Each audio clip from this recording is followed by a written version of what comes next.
എല്ലാവർക്കും news first മലയാളത്തിന്റെ പുതിയൊരു വീഡിയോയിലേക്ക് സ്വാഗതം.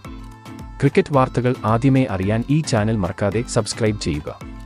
ക്രിക്കറ്റ് ആരാധകർ ഏറെ പ്രതീക്ഷയോടെ കാത്തിരിക്കുന്ന ഇന്ത്യ-പാകിസ്ഥാൻ പോരാട്ടം നാളെ ഞായറാഴ്ച ന്യൂയോർക്കിലെ പുതുതായി നിർമ്മിച്ച നാസോ കൗണ്ടി സ്റ്റേഡിയത്തിൽ നടക്കും. നാളെ ഇന്ത്യൻ സമയം രാത്രി 8 മണി മുതലാണ് മത്സരം നടക്കുക. ഈ ആഴ്ച ആദ്യം നടന്ന ടൂർണമെന്റിൽ തങ്ങളുടെ ആദ്യ മത്സരത്തിൽ USA പാകിസ്ഥാൻ തകർപ്പൻ തോൽവി ഏറ്റുവാങ്ങിയിരുന്നു. ബാബർ അസമും കൂട്ടരും തങ്ങളുടെ ടീമിനെ പഴയ ട്രാക്കിലേക്ക് തിരികെ കൊണ്ടുവരാനുള്ള ശ്രമത്തിലാണ്. മറുവശത്ത് രോഹിത് ശർമ്മയുടെ നേതൃത്വത്തിലുള്ള ഇന്ത്യ ഈ ആഴ്ച ആദ്യം ഇതേ വേദിയിൽ അയർലൻഡിനെതിരെ 8 വിക്കറ്റിന് വിജയിച്ചിരുന്നു. അതുപോലെ പാകിസ്ഥാനെ മുട്ടുകുത്തിച്ച് ഈ അഭിമാന പോരാട്ടത്തിൽ എന്ത് വില കൊടുത്തും ജയിക്കാൻ ആയിരിക്കും ഇന്ത്യയുടെ പദ്ധതി.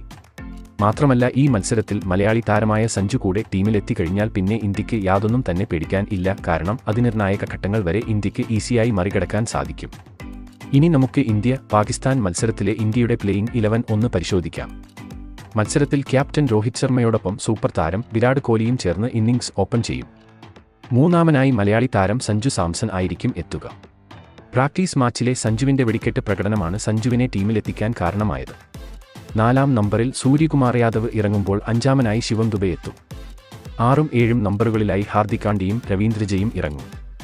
ബൗളിംഗിൽ ജസ്പ്രീത് ബുംറയോടൊപ്പം മുഹമ്മദ് സിറാജ്, കുൽദീപ് യാദവ്, ഹർഷദീപ് സിംഗ് എന്നിവർ ചേർന്ന് ആക്രമണം നടത്തും. കഴിഞ്ഞ മത്സരത്തിൽ ബാറ്റിംഗിലും ബൗളിംഗിലും മികച്ച പ്രകടനം തന്നെയാണ് ഇന്ത്യ കാഴ്ചവെച്ചത്. ആദ്യ മത്സരത്തിനേക്കാളും ശക്തമായി തന്നെ 2-ാം മത്സരത്തിലും ഇന്ത്യ എത്തും. അതുകൊണ്ട് തന്നെ ഈ മത്സരവും ജയിക്കും എന്ന ആത്മവിശ്വാസം ഇന്ത്യക്കുണ്ട്. ഇതിനെപ്പറ്റി നിങ്ങളുടെ അഭിപ്രായം എന്തെന്ന് താഴെ ഒന്ന് കമന്റ് ചെയ്യുക. അപ്പോൾ ഇതുപോലത്തെ കൂടുതൽ ക്രിക്കറ്റ് വാർത്തകൾക്കായി ഈ ചാനൽ മറക്കാതെ സബ്സ്ക്രൈബ് ചെയ്യുക.